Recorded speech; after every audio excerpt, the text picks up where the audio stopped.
Hello beautiful জনগণ, good morning. একদম সকাল থেকে আজকে ব্লগটা শুরু করলাম। সকালে আমি নাস্তায় খেয়েছিলাম শুধু ১ কাপ চা, ১ মগও বলতে পারো, হ্যাঁ। আর একটু ডায়েটে ছিলাম, একটু চিনি কম দিয়ে শুধু এতটুকু চা আমার সকালের নাস্তা ছিল। ডায়েটে থাকাটা খুবই জরুরি। ওজন যদি ওয়েট বাড়তে থাকে তাহলে শরীরে নানান ধরনের রোগ ব্যাধি দেখা দেয়। তার থেকে বাঁচার জন্য একটু ভয়ে ভয়ে ডায়েটটা শুরু করলাম। আজকে রান্নাবান্নাটা শুরু করব। তার আগে বাজার থেকে বাবাকে সিম আনতে বলেছিলাম। সিমের দাম, অসিজনের সবজি খাওয়াটা একটা রাজকীয় ব্যাপার বললেই চলে। বাবা মেয়ের এই ছোট্ট সংসারটাতে ঘরের মধ্যে সামান্য কিছু বাজার করলেই অনেক কিছু হয়ে যায়। আজকে তোমাদেরকে আমি একটু ব্যতিক্রমী কিছু দেখাবো, সাশ্রয়ী ব্যাপারটা। আমার মধ্যে বরাবর ছোট থেকে সাশ্রয়ী একটা ব্যাপার ছিল। যেমন আমি যখন থেকে সংসারের ভাওটা বুঝেছি তখন থেকে আমি একটু সাশ্রয় করে চলাটা শুরু করেছি।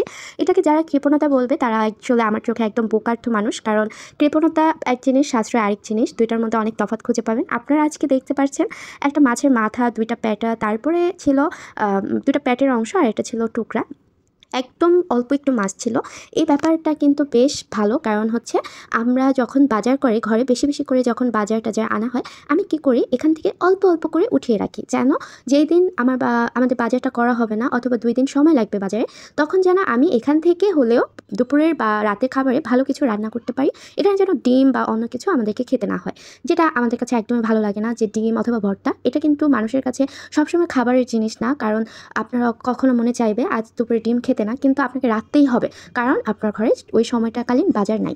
সো এইটা যদি আমরা করি তাহলে কি হয়, আমরা কিন্তু বাকি সময়গুলোর মধ্যে একটু সাশ্রয় করে একটু রেখে দিলে, সে ধরেন বেশি বেশি করে না রান্না করে সেখান থেকে কিছুটা উঠিয়ে রেখে একটা সময় দেখা গেল যেদিন ঘরে বাজার থাকবে না সেই দিন কিন্তু বিষয়টা অনেক ভালো হয়। এভাবে রান্না করলে দুপুরে ভালো একটা খাবার খাওয়া যায়। আজকে আমার একদম শীতের দিনে সবজির মতো করে খাওয়ার ইচ্ছা জাগলো, আর তার কারণে আমি সিম, তারপর বেশি করে ধনিয়া পাতা দিয়ে, তারপরে মাছের দিয়ে একটা মাখা মাখা ঝোলের মতো রান্না করে ফেললাম। আমি যেহেতু এখানে মাছটা কাঁচা কষিয়ে নিয়েছি, অধিক সময় পরিমাণ মশলা কষানো হয়েছে, যেমন সিম আলু দিয়েও কষানো হলো, মাছ দিয়েও কষানো হলো। আমি জানা মতে মশলা যত বেশি কষানো হয় তত বেশি খাবারটা খেতে টেস্টি আর খুবই মজাদার হয়। সো আর পানিটা বেশি দেওয়ার কারণ ছিল এখনকার আলুগুলো সিদ্ধ হতে চায় না, আর আমার আলু পারফেক্টলি একটা প্রপার সিদ্ধ প্রয়োজন। সো এই কারণে পানিটা বেশি দিয়ে আলুটা ভালো করে সিদ্ধ করে নিয়েছি। রান্নার সাথে সাথে আপনারা আমাকে দেখতে পেরেছেন যে আমি ডাল একদম মাখিয়ে ঝুঁকিয়ে বসিয়ে দিয়েছিলাম। কারণ আমার কাছে যত শর্টকাট ওয়েতে রান্না করা যায়, রান্নার কাজে সময় যত কম খরচ করা যায় তত আমার কাছে ভালো। আরেকটা ব্যাপার হচ্ছে, আমি ১টার আগে আমার রান্নাবান্না, ঘরের অধিকাংশ কাজকর্ম সব কমপ্লিট করে ফেলি।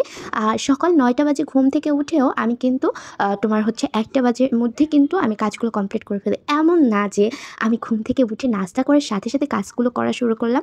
এখানে ব্যাপার হচ্ছে, আমরা একটু গুছিয়ে কাজ করলে কাজ করতে আহামরি সময় লাগে না।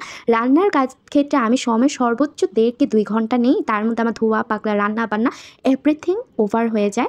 আর আপনারা দেখতে পাচ্ছিলেন যে আমি বাসি ডালটা এই আমার নতুন ডালের মধ্যে মিক্স করে দিলাম। আমি কোনো ওয়েস্ট করা পছন্দ করি না, যার কারণে এভাবে দিলে ডালটাও ঘন হয়ে গেল, খেতেও বেশ দারুণ লাগলো। সব মিলিয়ে একটা সাশ্রয়ী ব্যাপার রাখা আমাদের মধ্যে সর্বোচ্চ প্রয়োজনীয়। ভালো থাকবেন, সুস্থ থাকবেন আর নিজের প্রতি খেয়াল রাখবেন। বন্যার্থদের জন্য অবশ্যই নামাজ পড়ে দোয়া করবেন। আল্লাহ হাফিজ।